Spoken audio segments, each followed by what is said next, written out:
Queridos, nós vamos estudar hoje o capítulo 2 de 2 Samuel. Então, abra comigo a sua Bíblia no livro de 1 Samuel, capítulo de número 2. Nós faremos a leitura que vai do versículo 1 ao versículo número 11, conhecido como o Cântico de Ana.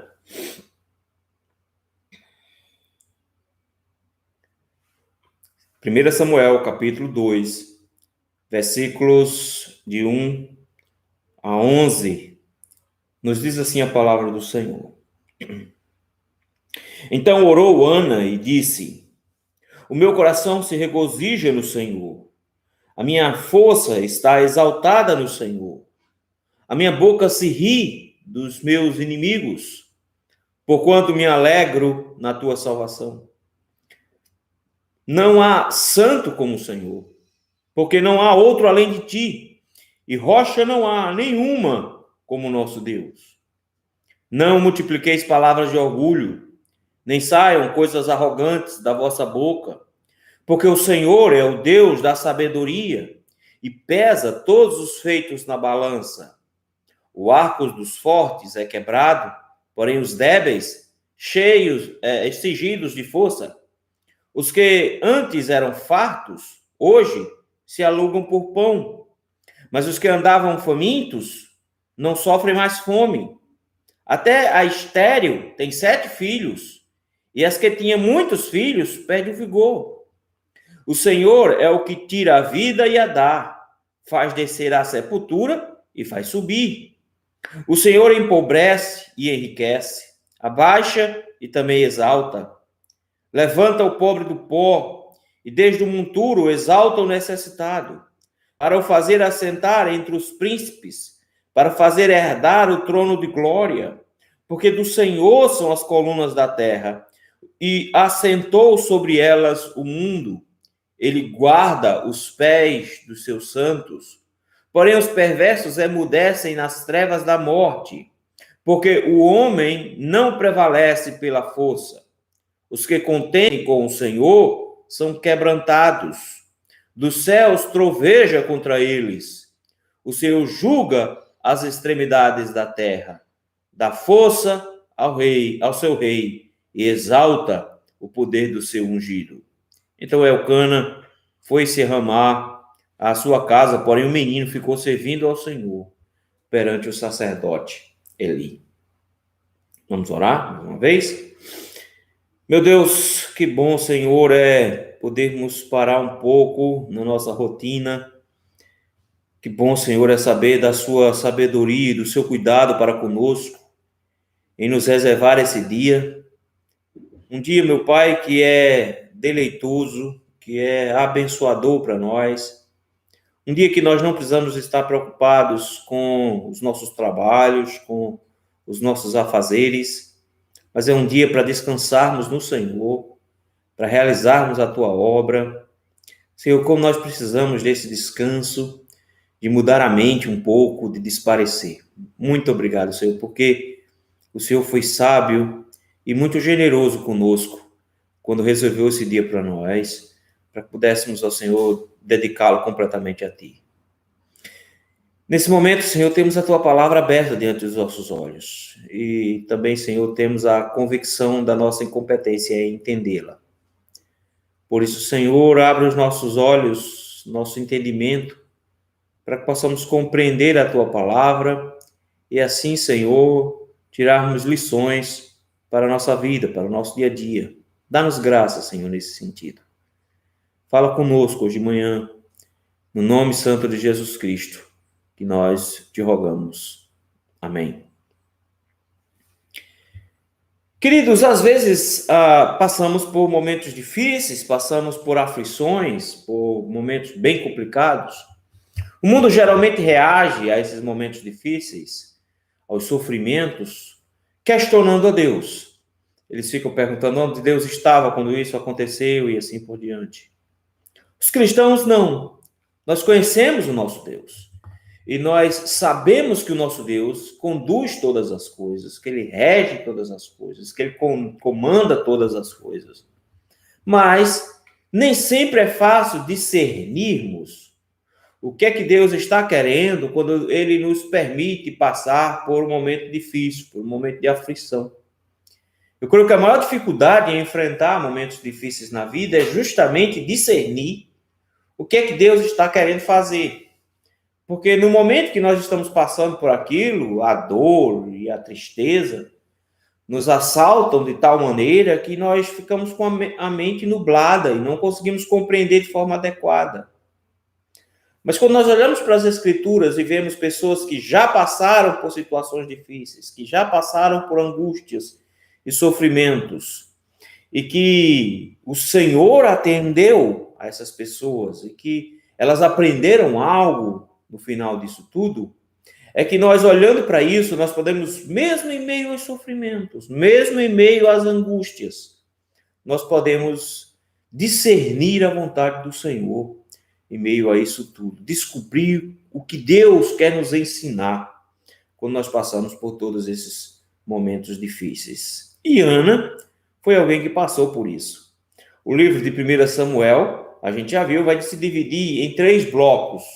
O primeiro bloco conta um pouco da história de Samuel. Os primeiros capítulos vai contar esses primeiros passos de Samuel, do profeta Samuel, desde o seu nascimento, como ele foi concebido, capítulo 1, passando por um pouco do seu ministério, capítulo 2, capítulo 3. Mas logo em seguida você vai ver a história de Saul, que vai comandar a maior parte do livro.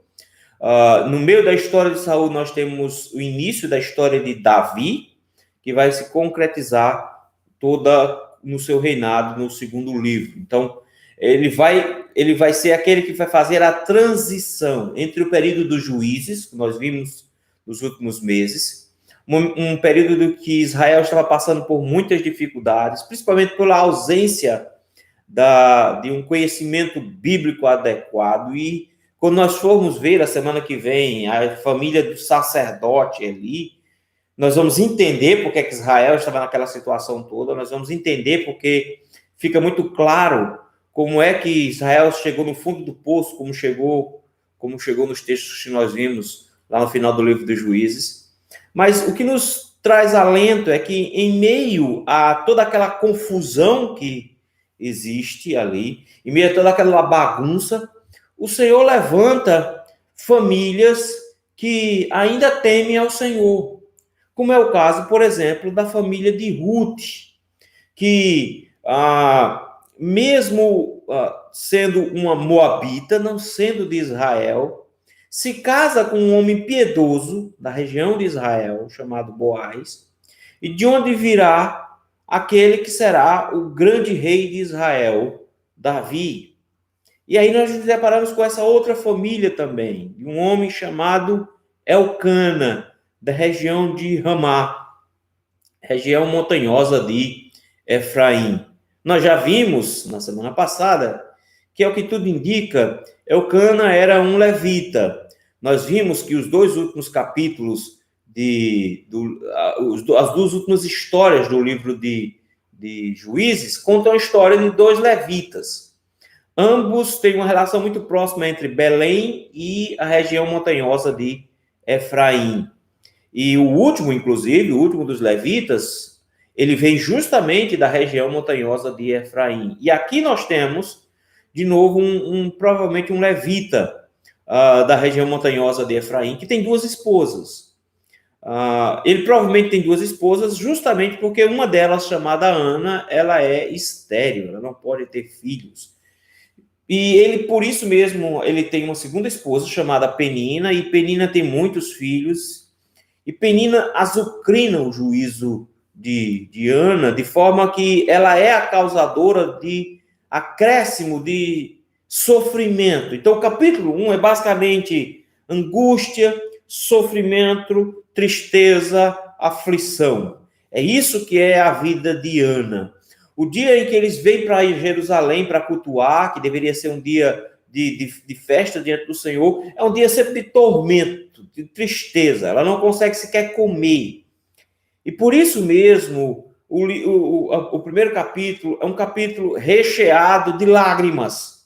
ela chora diante do Senhor, ela chora profundamente, ela é uma mulher angustiada.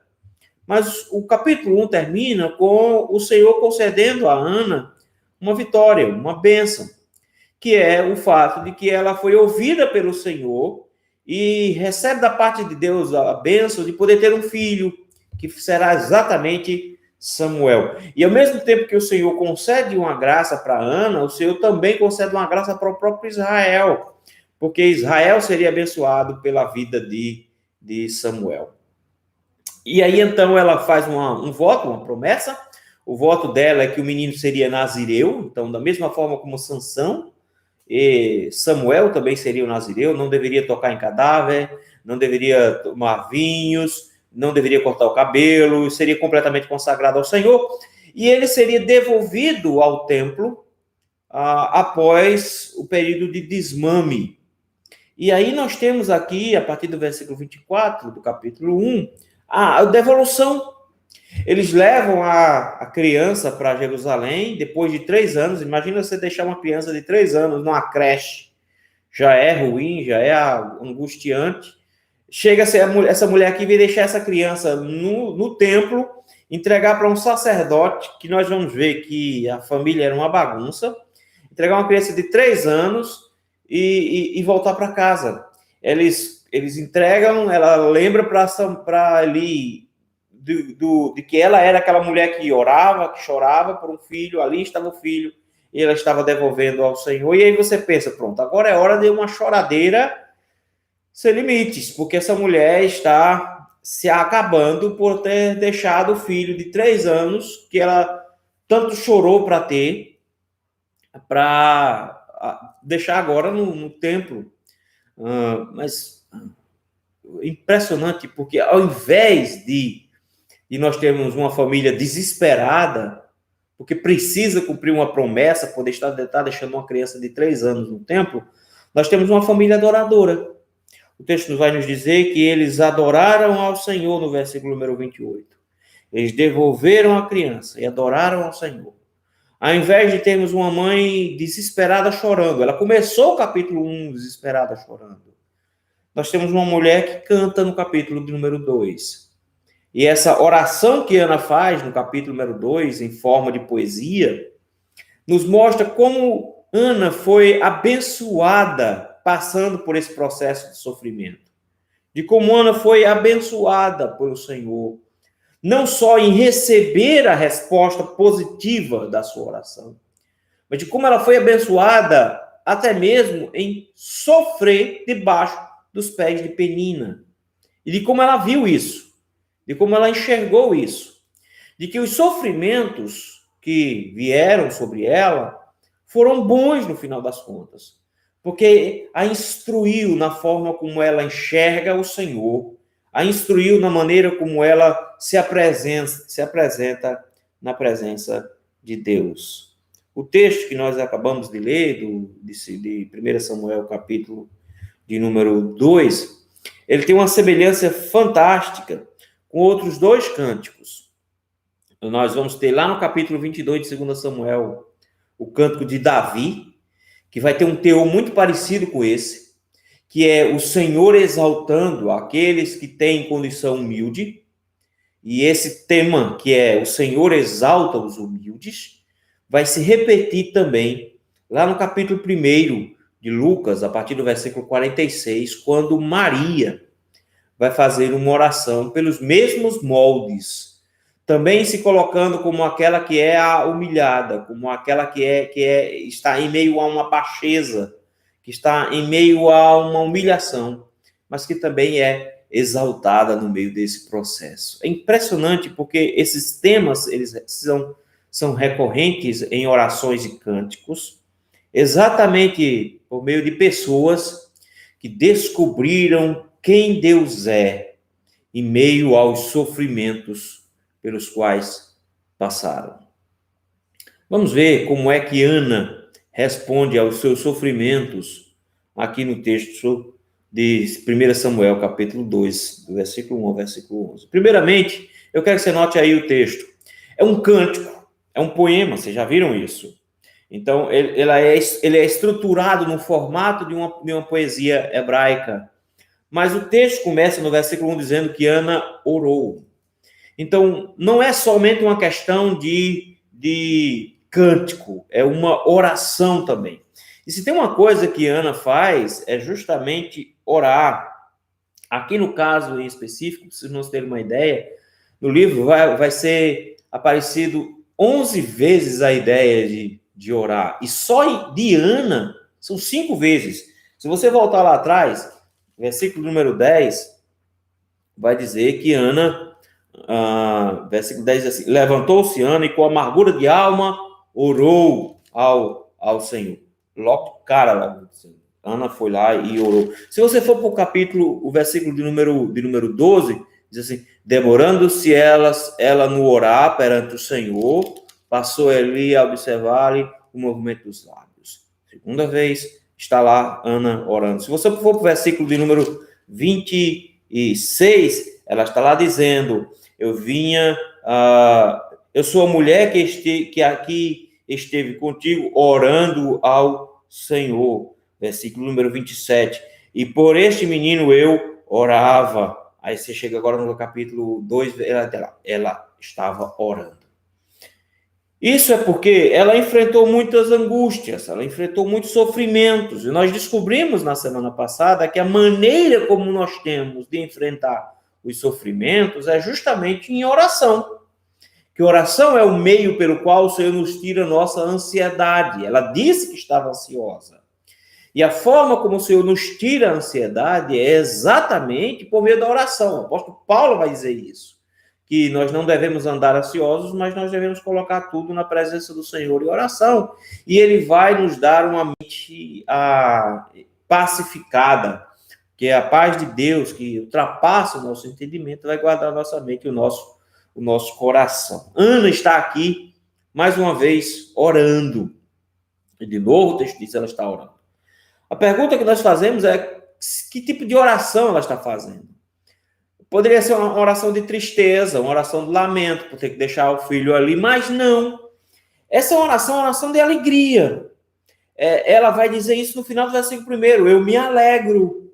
Então, ao invés de você ter uma mãe se esgoelando porque tem que deixar o filho de 3 anos no templo, nós temos uma mãe feliz, uma mãe alegre. Ela já ficou feliz depois da oração, porque o texto nos disse, lá no versículo número 18, que ela voltou pelo seu caminho, comeu, e o seu semblante já não era triste. Então, só em orar, depois da oração, ela já estava feliz. E o Senhor ainda abençoou com o filho. Mas ela agora faz uma oração de felicidade. Mas quando a gente pensa, por que ela fez essa oração de felicidade? Será que é porque ela teve um filho? Ela está perdendo o filho naquele momento. Ela está devolvendo o filho ao Senhor. Então, não é um momento que uma mãe diria assim, que momento memorável para me alegrar e ficar feliz. Porque essa mulher está, na verdade, deixando uma criança de 3 anos. Ela deveria estar triste. Mas não, ela diz, eu estou feliz justamente porque eu aprendi algo na minha história. E ela vai fazer exatamente isso, ela vai iniciar a sua oração, dizendo o que aconteceu com ela, vai descobrir um padrão na forma como Deus age no mundo e vai glorificar a Deus, porque ela sabe que, com base nesse padrão que ela observou, da forma como Deus se comporta, ela pode confiar e ter esperança no futuro. Então veja que coisa bonita ela vai descobrir aqui. Ela vai descobrir que o Senhor agiu na vida dela. E na forma como o Senhor agiu na vida dela, o Senhor também age no mundo. E que porque ela sabe como a forma como Deus age no mundo, ela descobriu isso no meio do sofrimento. Ela sabe que ela pode confiar e esperar no Senhor lá no final. O que foi que ela descobriu? Veja aí versículo de número 1. Ela descobriu o seguinte, ela diz assim, o meu coração se alegra, se regozija no Senhor. A minha força está exaltada no Senhor. A minha boca se ri dos meus inimigos, porquanto me alegro na tua salvação. Eu quero que você note como é pessoal isso. Olha as expressões. Meu coração, minha força, minha boca, me alegro. Tudo diz respeito a ela. Ela está dizendo, essa é a minha experiência pessoal. Experiência pessoal, meus irmãos, não serve necessariamente para que os outros seguiem nela, mas a minha experiência pessoal pode me levar a encontrar e conhecer o Senhor de forma muito mais aprofundada. E é isso exatamente que está acontecendo aqui. Após passar por tantas angústias, sofrimentos, de colocar tudo isso em oração e ter a resposta do Senhor, ela chega agora e diz: eu tenho um momento de alegria, eu estou muito feliz. O meu coração se regozija, minha força está exaltada, eu me sinto fortalecido no Senhor.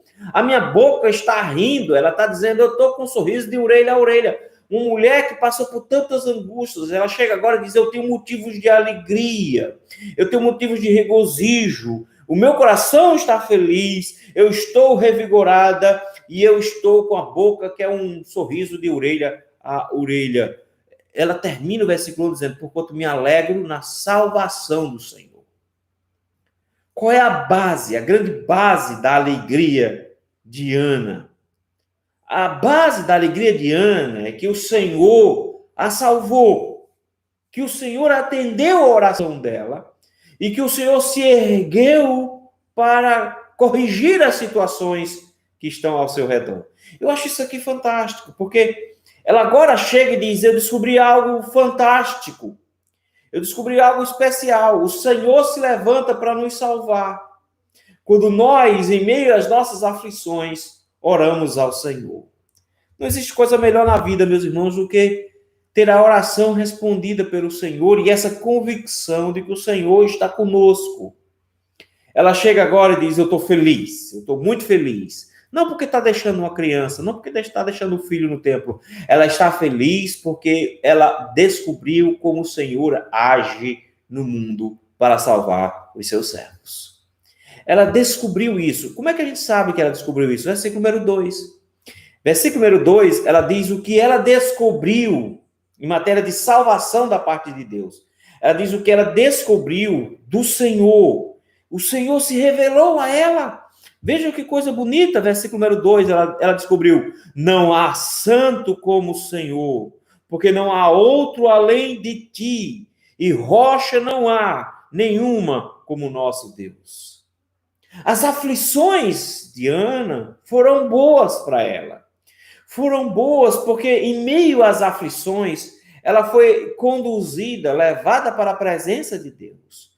E uma vez na presença de Deus em oração, o Senhor se revelou a ela. E ela descobriu algo fantástico na presença do Senhor. Ela descobriu a grandeza do Senhor e como o Senhor é único em relação a todos os outros. Veja as expressões que ela usa. Ela diz, não há santo como o Senhor. Não há ninguém que tenha a santidade que o Senhor possui. O Senhor, ele é completamente único. Não existe ninguém como o nosso Deus. Não existe ninguém que se compare ao nosso Deus, porque ele é o completamente separado. Ele é o Santo de Israel. Queridos, naquela época, lembrem-se, eles estão vivendo no meio do período dos juízes. E as pessoas estão abraçando deuses de tudo quanto era canto. Nós vimos o início do livro dos Juízes dizendo que o povo estava se abraçando com Baal, mas quando termina o livro, o povo está se abraçando com tudo quanto é tipo de Deus. Não só os deuses da região do Canaã, mas até os deuses dos países vizinhos. Eles são idólatras. Mas essa mulher aqui chega e diz, eu descobri que o nosso Deus, o Deus de Israel, ele é único, ele é santo, porque não há outro além de ti. A tentação dessa época era essa mulher buscar Baal, porque Baal era o Deus da fertilidade. Quando uma mulher queria ter filhos, era Baal que deveria dar filhos a ela. Porque quem abria a madre era justamente Baal. Quem dava fertilidade nos campos era Baal. Então vejam só, ela chega agora e diz, Baal não é Deus, Baal não dá essas coisas. Israel deveria aprender isso, que Deus é o único Deus que existe. Ouve, ó Israel, o Senhor nosso Deus é o único Senhor. Ele já havia dito isso lá no deserto. Agora Ana chega e diz: o que que eu descobri em meio às minhas aflições? É que só existe um Deus que pode nos responder. Só existe um Deus que é digno da nossa oração. Ele é a minha rocha, versículo número 2. A rocha, e rocha não há nenhuma como o nosso Deus. Essa ideia de rocha é de um lugar seguro, de um lugar alto o suficiente para essa pessoa se tornar protegida. Ela diz aqui: não existe nenhum lugar em que a gente possa se proteger que não seja no Senhor. Ela descobriu, queridos, de que o Senhor é o único em Israel, é a única salvação que existe em Israel, é o Santo de Israel, ele é a rocha de Israel. E ela descobriu isso em meio às aflições. Coisa interessante, porque Jó descobre a mesma coisa. No capítulo 42 de Jó, ele vai dizer: eu te conhecia só de ouvir falar, mas agora os meus olhos te veem. O salmista Davi, no Salmo 119, versículo 71, ele diz: foi-me bom ter sido afligido, para que eu pudesse aprender os seus estatutos. Vejam só, a aflição foi uma coisa boa na vida de Ana. Ela passou por momentos difíceis, por perrengues terríveis, mas de repente agora ela chega e diz: foi boa aquela situação que Penina me colocou, de sofrimento, de angústia profunda, porque uma vez estando na presença de Deus, eu descobri que o meu Deus não tem comparação. Que o meu Deus não tem ninguém no mundo, no universo, que se compare com ele. Ele é o Santo de Israel, ele é a rocha da proteção do seu povo. O Senhor nosso Deus não é comparável com ninguém. Não há outro além de ti. Versículo número 2. Vejam só, com base nisso que ela descobriu, o que ela descobriu? Que o Senhor é o motivo da alegria dela, que a salvação do Senhor é o motivo da alegria dela, porque ela descobriu que o Senhor é único, que o Senhor é especial. Mas a partir do versículo número 3 agora, ela vai trazer uma série de exortações para mim e para você. É como que dizendo: gente, eu aprendi isso. Na minha aflição, eu aprendi isso. Agora eu quero ensinar algo para vocês, com base naquilo que eu aprendi. E o que é que ela quer ensinar? Lembra, ela está partindo do particular, da vida dela, para expandir até o geral. É por isso que o versículo 3, ela começa com uma espécie de indireta para Penina. Penina era a grande rival. O próprio texto vai a chamar assim. O texto diz que ela tinha uma rival. Então, veja que coisa terrível. Você morar com a rival, era isso que acontecia. Penina era a esposa do mesmo marido que Ana. E ela morava em meio a esse perrengue todo. Ela descobriu, na presença do Senhor em oração, em meio às suas aflições, que o Senhor Deus é único. Que Deus é um Deus que nos alegra com a sua salvação. E ela descobriu um parâmetro agora. Qual é o parâmetro? A forma como Deus lida com os arrogantes e com os humildes. Isso foi o que ela descobriu aqui. Ela diz: o nosso Deus é único, porque ele intervém. Ele não deixa o mundo correr solto. Porque parece que o mundo corre solto. Ela chega agora e diz: não, existem dois tipos de pessoas. Os arrogantes e os humildes. E Deus lida com elas de forma diferente. Deus lida com essas pessoas de forma diferente. Ele é único. Ele é aquele em que a gente pode se esconder. Ele é aquele que é santo. E a gente se alegra quando ele nos salva. Mas preste atenção em que grupo você está. Porque dependendo do grupo que você está, você vai descobrir que ele tem uma forma de lidar com você. Versículo número 3, ele diz: não multipliqueis palavras de orgulho. Cuidado com o que você fala, porque a sua fala pode manifestar orgulho. É interessante, queridos, porque orgulho é um pecado que está no coração de todos nós. foi o motivador de Adão e Eva pecarem. Lembra que Eva, quando toma o fruto na mão, o texto nos diz que o fruto era bonito de se comer, era interessante para se comer, porque traria conhecimento. Ela queria independência de Deus, era o orgulho dela falando, dizendo: eu não quero depender de Deus, eu quero depender de mim mesmo, eu quero fazer as coisas do meu jeito. Notem que orgulho não é uma coisa exclusiva de um ou de outro.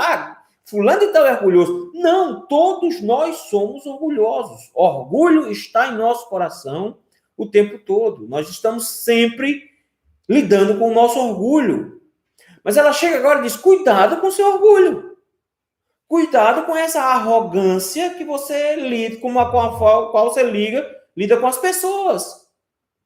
O cristão deve ser reconhecido pela sua humildade, mas interessante que a manifestação da religiosidade, da fé evangélica hoje é uma religiosidade orgulhosa, arrogante. Ele diz: cuidado com as suas palavras, não fale demais conforme o seu orgulho, não multiplique as palavras de orgulho, não saiam coisas arrogantes da sua boca. Ela chega agora e lembra de Penina, porque o texto vai nos dizer que Penina aperreava por conta disso. Ana não tinha nenhum filho, já estava triste porque Deus a tinha cerrado a madre, e Penina aperreava ainda mais porque Penina tinha muitos filhos. O texto é bem generoso em dizer isso, ela tinha muita criança, e ela usava isso como um fator de arrogância, de orgulho. Qual era o orgulho de Penina? Eu tenho muitos filhos e você não tem. O fato de Penina possuir muitos filhos e ter sido, entre aspas, muito abençoada, fazia com que ela se tornasse arrogante e orgulhosa e usasse isso em palavras para ferir Ana. Ana diz agora: cuidado você que é arrogante. Cuidado você que é orgulhoso. Cuidado. Mas por que eu devo ter cuidado? Por que eu devo ter cuidado? Porque toda vez que nós somos arrogantes, meus irmãos, toda vez que nós somos orgulhosos, nós falamos bobagem. Nós falamos do que não entendemos. Veja aí, versículo número 3. Ela dá um motivo pelo qual você deveria prestar atenção, eu deveria prestar atenção quando a gente fala de forma arrogante, pretensiosa. Porque o Senhor é o Deus da sabedoria e pesa todos os feitos na balança. Ela diz: cuidado quando você se orgulha sobre os outros. Cuidado quando você se exalta sobre os outros. Porque quando você fala de forma orgulhosa, se sentindo especial, máximo, em relação aos outros, você está se esquecendo de um detalhe, de que Deus tem um propósito em todas as coisas, que Ele é sábio em tomar essas decisões, e que a decisão do Senhor de te colocar nesse lugar e de colocar essa outra pessoa nesse outro lugar, que é mais baixo do que o seu, Ele tem um plano nisso aqui. E que, cuidado, que ele pode inverter as condições, inverter a situação. Penina estava numa situação privilegiada. Ela era uma mulher abençoada. O Senhor deu a ela um marido e deu muitos filhos. Ela deveria aproveitar isso para louvar ao Senhor e dizer: eu não sou digna disso, mas o Senhor me deu uma chance, porque esse homem já tinha uma esposa. Mas porque o Senhor não deu um filho para essa esposa, o Senhor me deu uma chance agora de me casar. O Senhor me deu a chance agora de ter muitos filhos. Ela deveria ter um coração extremamente grato e humilde na presença de Deus, porque ela era a segunda esposa. Mas não, ela aproveitou a condição de bênção, da situação privilegiada que ela tinha, para aperrear a Ana. E Ana diz: cuidado quando você usa a sua posição, a sua condição melhor do que a dos outros, para se orgulhar e se gabar, e que suas palavras sejam arrogantes, suas palavras sejam palavras de orgulho, porque você está desconsiderando Deus que comanda, que controla todas as coisas. Sabe o que é triste nisso? É que nós não vemos os planos de Deus quando somos arrogantes. Qual era o plano de Deus aqui? Por duas vezes no texto, no capítulo número 1, versículo de número 5, diz lá: a Ana, porém, dava porção dupla porque ele a amava, isso é o Cana, ainda mesmo que o Senhor a houvesse deixado estéril. O Senhor tinha deixado Ana estéril. Quando você chega no versículo 6, a sua rival a provocava excessivamente para irritar, porquanto o Senhor lhe havia cerrado a madre 2 vezes. O texto para dizer: quem foi que deixou Ana estéril? A resposta: Deus. Deus tinha deixado Ana estéril. É por isso que Ana chega agora e diz: o Senhor é o Deus de sabedoria. Ele sabe fazer as coisas. Ele sabe. Notem, Ana tirou um proveito enorme disso, porque ela chega agora e diz: as minhas aflições estavam dentro do plano de Deus, as minhas aflições estavam dentro do projeto de Deus, e Deus, de forma muito sábia, me fez ser estéril. Agora eu vejo isso. Mas o perigo é porque Penina não via isso, e porque Penina não via isso, usava a sua situação privilegiada de ser abençoada para azucrinar a vida de Ana. Ana chega e diz: cuidado quando você fala de forma arrogante. Porque quando você fala de forma arrogante, você não leva em consideração que Deus tem um plano, tanto de te exaltar agora, como de deixar essa pessoa que você está tentando humilhar embaixo. Por que ela diz isso? Versículo número 3, ela termina dizendo: o Senhor pesa todos os feitos na balança. O Senhor pesa os feitos na balança. Eu quero que você note uma coisa interessante. O texto tem ele é dúbio mais ou menos aqui. É como se ele estivesse dizendo: o Senhor pesa tudo que você faz na balança. É como se ele tivesse... O Senhor leva em consideração suas palavras arrogantes. Mas o texto também pode significar que o Senhor pesa os feitos dele em balança. Ou seja, o Senhor é justo. Quando ele vai fazer as coisas, ele faz as coisas de forma correta, de forma adequada. Por isso mesmo ela diz: cuidado, cuidado. É um fator que Jesus nos ensina no Novo Testamento, que é: os humilhados serão exaltados e os exaltados serão humilhados. Esse padrão que Jesus ensinou no Novo Testamento foi o que Ana descobriu. Ana descobriu que o Senhor é o motivo da alegria dela. Ela descobriu que o Senhor intervém nas situações, que o Senhor é rocha, que o Senhor é santo, que o Senhor é único. E ela descobriu isso. E com base nisso ela diz: o Senhor tem uma maneira de agir. Como foi que ela agiu na minha vida? Eu encontrei uma mulher arrogante. Eu encontrei uma mulher orgulhosa, Penina. E Penina usou da sua posição em orgulho para me ferir com palavras. Por isso, você tenha cuidado com as palavras de orgulho que você usa. Tenha cuidado com as palavras de arrogância que você usa. Porque quando você faz isso, você ignora que Deus, ele é santo. Você ignora que Deus tem o controle sobre todas as coisas. Você ignora isso. E nessa sua ignorância, você se coloca como arrogante. Veja comigo, acompanhe comigo aí. Veja na Bíblia, versículo 4. O arco dos fortes é quebrado. Aqueles que são arrogantes, que entesam o arco para atirar, eles são quebrados. O Senhor quebra os arrogantes. Mas, por outro lado, olha aqui. Porém, os débeis, os fracos, o Senhor dá força. Vejam só que coisa. Ela descobriu aqui que o Senhor atende-nos em meio aos sofrimentos. E que os sofrimentos não são boas coisas que acontecem conosco. Exatamente porque é o momento em que nós descobrimos a graça de Deus que nos fortalece. Paulo tinha o que ele chamava de espinho na carne.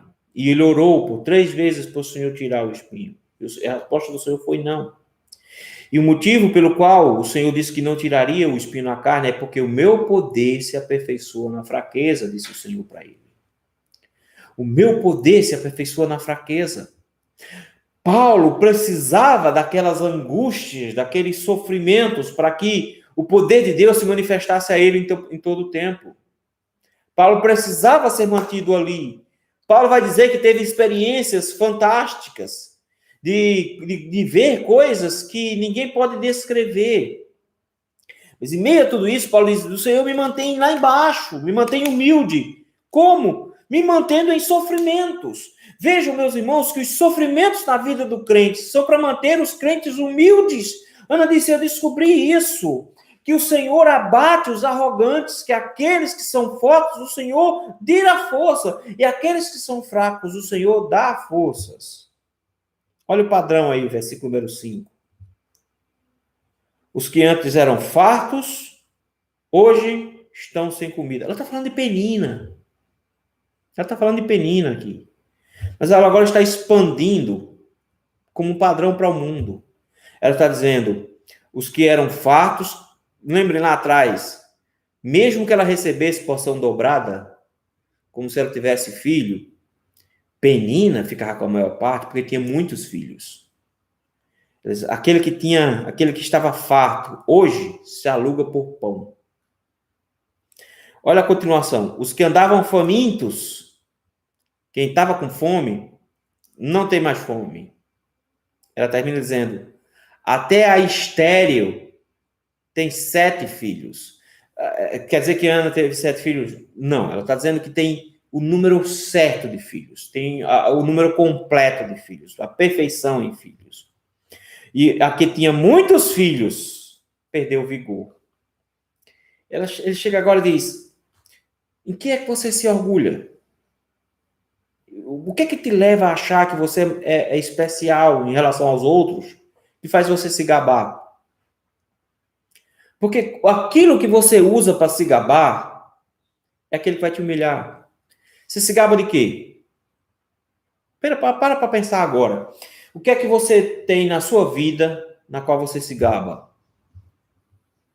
Eu me gabo porque eu tenho um bom emprego e eu ganho bem. Aí, por isso, você, de forma arrogante, pisa em quem ganha menos que você. Então, você acha que pode humilhar alguém que é pobre.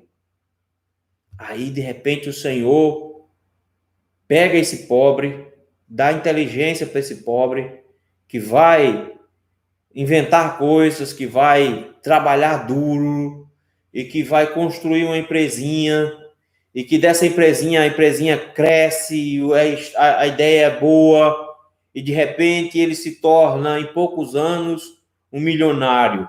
E você que tinha um emprego bom, a sua empresa entrou em derrocada, faliu, você está desempregado, precisa procurar um emprego, e de repente você precisa ser empregado por aquele camarada que você tinha humilhado antes.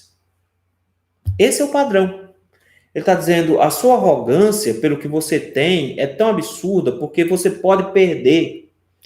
Quem tinha pão um dia está mendigando no outro. Você para pensar, a comida que você coloca dentro de casa não vem fruto do seu trabalho simplesmente. É porque o Senhor te dá condições para isso. É porque o Senhor te dá saúde, o Senhor te dá um lugar para você trabalhar, o Senhor mantém segurança na sua empresa, no grupo onde você trabalha, o Senhor mantém a economia, o Senhor não deixa o país entrar num caos. Porque se o Senhor deixar entrar no caos, vamos lá, pensa aí. Não, mas eu tenho tantos milhões na minha conta, eu estou garantido. Aí o país entra em guerra. De repente o país entra em guerra. E aí, o que acontece? Quando o país entra em guerra, a economia vira pelo avesso. E aí você tem milhões hoje, mas amanhã você não tem mais nada, porque os milhões não valem mais nada, porque com a guerra acabou a comida, aí os preços subiram, extrapolaram tudo, a poupança, os seus investimentos desmantelaram-se todos, as empresas que você investiu quebraram de um dia para a noite, a bolsa quebrou, pronto, acabou, meu filho. Você é pobre de novo, do nada. Lembre-se que a gente tinha um homem aqui no Brasil que era um dos homens mais ricos do mundo. O que ele é hoje? Nada. Perdeu tudo. De uma hora para outra assim, acabou. Ana diz, eu vi um padrão. Não faz sentido ser arrogante, porque quando você é arrogante em cima de coisas que Deus te deu. E o mesmo Deus que dá é o mesmo Deus que tira. E o mesmo Deus que tirou de alguém, colocou alguém numa situação difícil, é o Deus que de repente de uma hora para outra pode dar. Ela era estéril, agora ela tem filhos. O texto diz que alguém pode não ter comida e de repente começar a ser rico. Veja só o versículo 6, ele diz, o Senhor é o que tira a vida. O Senhor é o que dá a vida. O Senhor é que bota o cara no buraco da sepultura. O Senhor tira a pessoa da sepultura. Eu quero que você note o seguinte, ela chega agora e diz, o Senhor é quem exalta os humilhados e humilha os exaltados. Então, não se orgulhe do que você conquistou na vida. Seja grato. Ah, mas eu sou especial porque eu consegui me formar. Ah, porque eu tenho um mestrado. Ah, porque eu tenho um doutorado. Ah, porque eu tenho um emprego como CEO de tal empresa. E daí? Isso pode ser perdido de uma hora para outra. O que tem de gente com formação de nível superior dirigindo Uber aí não é brincadeira. Não é que Uber seja inferior, mas é um emprego, é subemprego. Então lá. Que tem gente com curso superior, tendo que trabalhar braçal, não é brincadeira. Então, não se orgulhe de ser universitário. Porque não existe motivo pelo qual. Eu sou universitário. E daí? E daí? Você é universitário, ralando 5, 6 anos numa faculdade, vai terminar, vai ter que tentar arranjar um emprego num plano de saúde, vai ficar na porta de cadeia tentando dar um habeas corpus para ver se ganha dinheiro. Aí vem um analfabeto trabalhando na roça, de uma hora para outra consegue construir um patrimônio imenso, colhendo comida em roça. Não se orgulhe. Não se orgulhe com o que você possui. Esses crentes ostentações são terríveis. Ana diz, é Deus que dá todas as coisas. É Deus que exalta, é Deus que humilha. É Deus que exalta, é Deus que humilha. É impressionante isso, porque é isso que acontece com Cristo. Paulo vai dizer, em Filipenses capítulo 2, que Cristo se humilhou, encarnando-se, servo, e até a morte de cruz. Isso é humilhação máxima. E de repente, o texto diz, mas Deus o exaltou sobremaneira. Então, quanto mais baixo Jesus desceu, mais alto Deus o colocou. É Deus que exaltou a Jesus Cristo. Jesus nos ensinou humildade. Mas a nossa arrogância nos leva a achar que até por sermos humildes, nós deveríamos nos colocar acima das pessoas. Por que Deus faz isso? Versículo número 8. Ele levanta do pó, ele levanta o pobre do pó e desde o monturo exalta o necessitado. A ideia do pó e do monturo aqui é o cara que mora no lixão. Lá no lixão. Ele diz, esse cara que mora lá no lixão, o Senhor retira de lá e o faz assentar entre os príncipes, o faz herdar um trono de glória. Ela está falando de Jesus. Que a exaltação de Jesus veio em meio à sua humilhação máxima. Ele foi exaltado lá do monturo, do lixo onde estava, até o trono de glória, lá em cima, entre os príncipes. Por quê? Versículo número 8.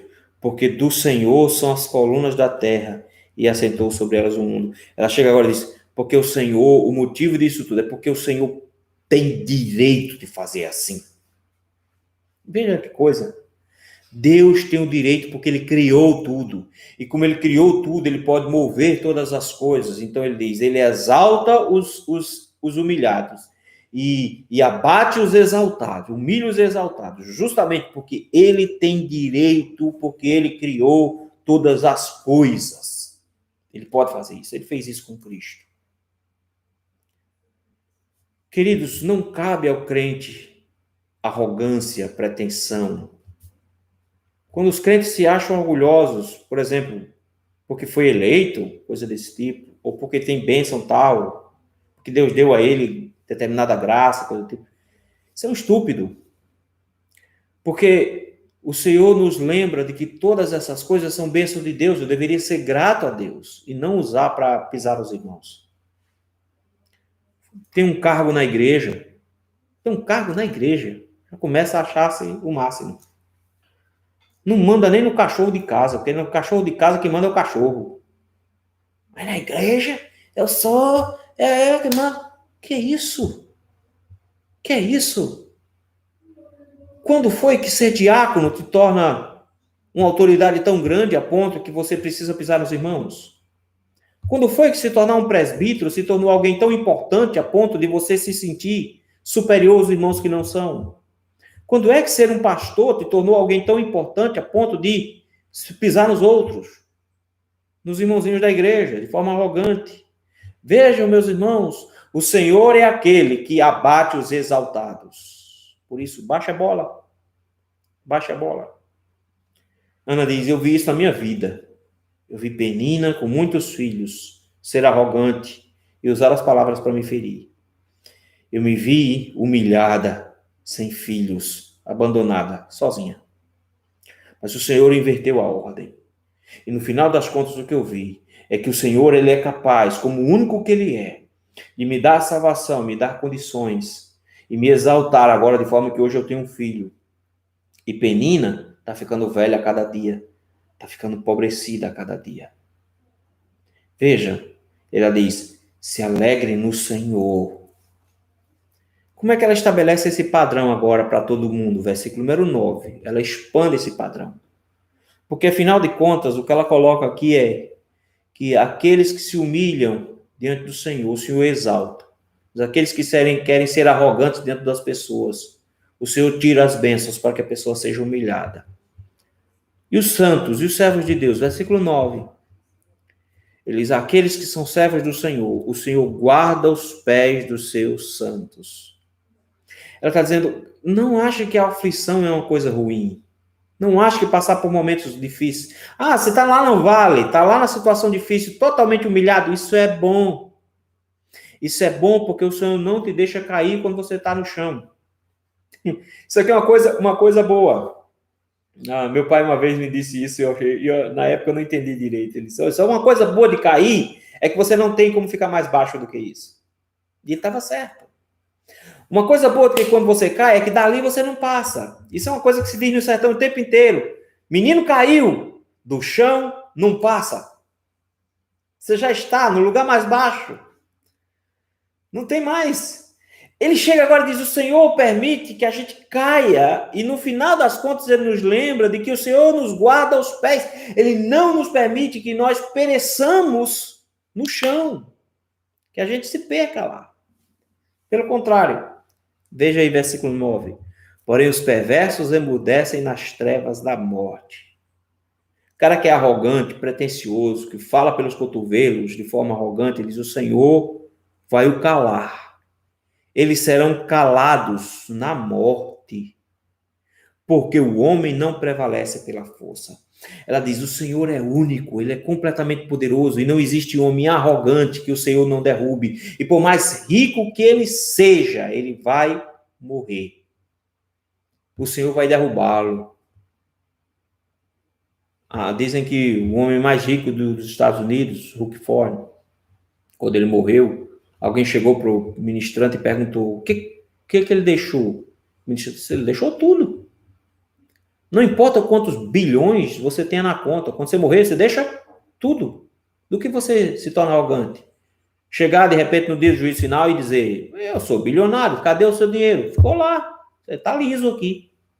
Ninguém se apresenta diante de Deus com a carteira cheia. Todo mundo se apresenta liso. Ele chega agora e diz, o homem não prevalece pela sua força diante de Deus. Todo homem perde diante de Deus. Ninguém se levanta para ganhar contra Deus. De forma que o Senhor guarda aqueles que são humilhados, os seus santos, mas os perversos, o Senhor cala a boca quando os mata. Por isso mesmo, versículo número 10, eu acho isso aqui fantástico. Ana vai trazer uma profecia aqui bonita. Ela diz assim, os que contendem com o Senhor serão quebrantados. Os inimigos do Senhor vão perder.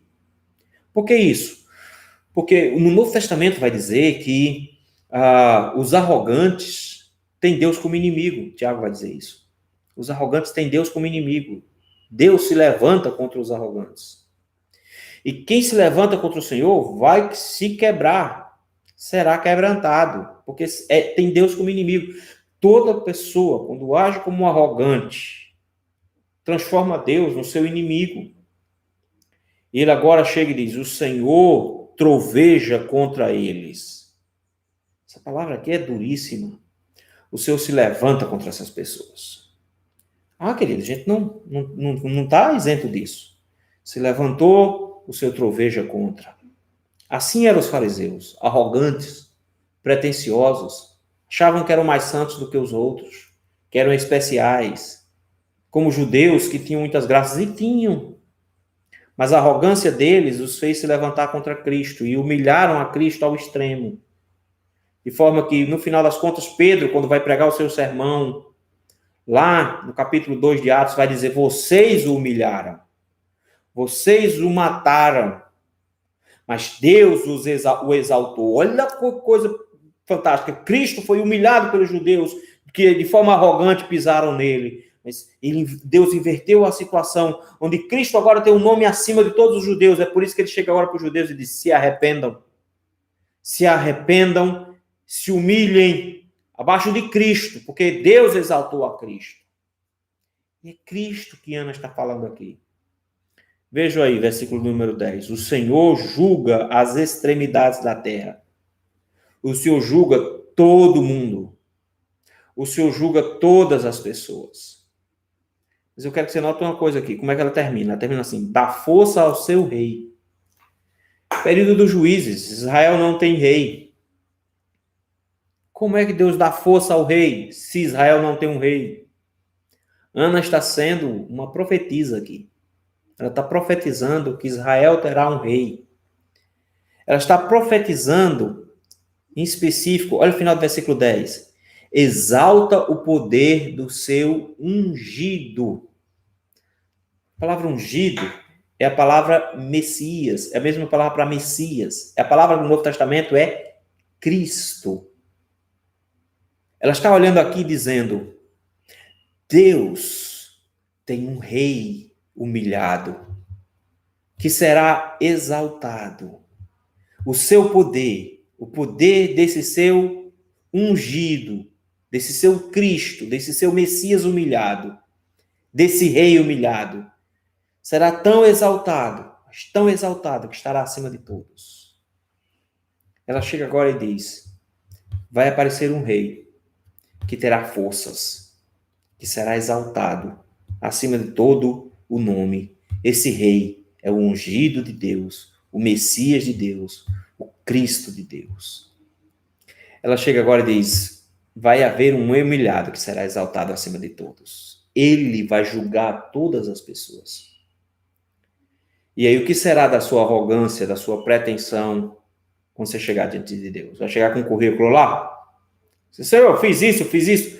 Ele diz que tem um grupo que chega. E Senhor, em teu nome nós profetizamos, em teu nome nós curamos, nós expulsamos demônio. Ele diz o que? Nem sei quem você é. Aqueles que chegam de forma arrogante diante de Deus, diante de Cristo, aquele que irá julgar todo mundo, sairá humilhado, exatamente como deveria. O texto termina no versículo 11 dizendo que, depois de cantar, Elcana volta para Ramá, sua casa, e o menino ficou servindo ao Senhor perante Eli. Cada um voltou para o seu canto. Ana voltou com uma lição.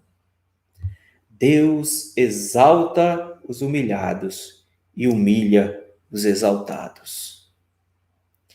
Ana voltou com a lição de que viria um rei, Cristo, Jesus, que seria o parâmetro disso, que seria extremamente humilhado, mas no final seria completamente exaltado. E que esse rei humilhado e agora exaltado julgaria todos nós, e que eu e você deveríamos aprender a baixar a bola, fechar a boca e se manter humilde, porque nada que nós temos é nosso, e que o Senhor pode nos abater profundamente, e que as nossas aflições, as nossas angústias, o momento que a gente está por baixo, é uma bênção de Deus, porque nos mostra exatamente um Deus que é santo, que é único, que é rocha, para que a gente possa correr para Ele e aí então ser exaltado no final. Algumas lições que a gente pode tirar daqui, desse texto. Primeira lição, eu acho que logo de cara, é a necessidade de humildade para os cristãos. É uma ostentação estranha. Os crentes ficam ostentando. O programa de TV é eu não tinha nada, agora eu tenho isso, tenho isso, tenho isso, tenho isso, tenho isso. E daí? Isso não significa nada. Em que é que nós nos alegramos? Na nossa salvação. Essa que é a nossa grande alegria, porque tudo ao nosso redor pode se acabar. O Senhor pode querer nos humilhar para que a gente corra para Ele. Então mantenha-se humilde, mantenha-se no seu lugar, mantenha-se em humildade. Nós precisamos o tempo todo nos convencermos de que nós não somos nada, Cristo é tudo. Ah, pastor, mas eu estou com a baixa autoestima. Querido, quem te ensinou que autoestima era importante? Quem te ensinou isso? Larga disso. Cristo é que é importante. Sua autoestima que vai para as cuculhas. Você não precisa de autoestima. Você precisa estimar o Senhor e não a si mesmo. Deixa de ser arrogante e pretensioso quando você é... Ai, porque eu sou muito pequeno, eu sou muito humilhado no meio desse povo. Se você é porque você é arrogante. Você é arrogante. Ah, porque todo mundo tem raiva de mim. Já parou para pensar que as pessoas não têm nada? Você chega e diz, o que está acontecendo? Quando o povo tem inveja de mim. Porque não tem nada na vida, o povo tem inveja. Porque você é arrogante. Você é arrogante. Você acha que as pessoas têm inveja de você porque você se acha muito. Você é arrogante. Queridos, nós não podemos nos gabar das bênçãos de Deus. Nós não podemos nos gabar. Porque se o Senhor nos abençoa, nós só podemos louvar ao Senhor, glorificar ao Senhor, dar graças a Ele, não nos gabar do que temos ou deixamos de ter. Humildade deve ser a marca do cristão. Porque o cristão está olhando para Cristo. E Cristo foi humilhado para depois ser exaltado. E mesmo sendo o rei de todo o universo, nasceu e foi colocado numa manjedoura. Nasceu numa família pobre, viveu a vida toda como pobre, morreu como um escravo sem direitos. Ele se humilhou ao mais alto, mais baixo nível. Por que é que você acha que deveria ter direitos a coisas? Eu sou filho do rei. Não, meu irmão. Você é herdeiro dos sofrimentos de Cristo. Baixa a bola. Baixa a bola. Segunda lição que a gente pode aprender com esse texto. Que os sofrimentos não são ruins. Que com os sofrimentos o Senhor baixa a nossa bola. Que com os sofrimentos o Senhor nos coloca no nosso lugar. Porque quando a gente acha que a gente é importante porque tem dinheiro, Ele nos coloca uma doença que não tem cura. Que não tem dinheiro que pague. Quando a gente acha que a gente é importante porque tem conhecimento, porque tem formação, porque tem diplomas, Ele nos humilha, de repente, tirando o nosso emprego e fazendo você, com todos os seus diplomas e seu currículo enorme, ficar batendo de porta em porta. Quando você se humilha e se gaba de ser um profissional de primeira e que consegue ganhar dinheiro, o Senhor te tira a profissão para que você passe necessidade e se lembrar dele. Então, sofrimentos não são ruins. Sofrimentos é a forma com a qual o Senhor trabalha a nossa humildade. Então, meu querido, se alegre se você está passando por um momento difícil. Se alegre porque você está passando por um momento de tristeza e aflição. Porque você vai descobrir um Deus que cuida dos seus. Um Deus que guarda os pés dos aflitos. Um Deus que acalma os aflitos e que os exalta no final. Então se alegre no Senhor. Porque o poder do Senhor se aperfeiçoa na fraqueza. Não fique reclamando da vida porque está passando por momentos difíceis. Diga para o Senhor, Senhor, muito obrigado. Porque assim o Senhor mantém-me debaixo dos teus pés. Dessa maneira eu mantenho minha humildade. Eu estou sabendo que eu não sou ninguém porque eu estou passando por isso. Isso é uma bênção. Estar humilhado na presença do Senhor. E no final das contas, uma última lição. Encontre aquele que foi humilhado e que depois foi exaltado. Cristo é a base disso tudo. Cristo é a base disso tudo. Ele foi o humilde ao extremo para nos ensinar humildade.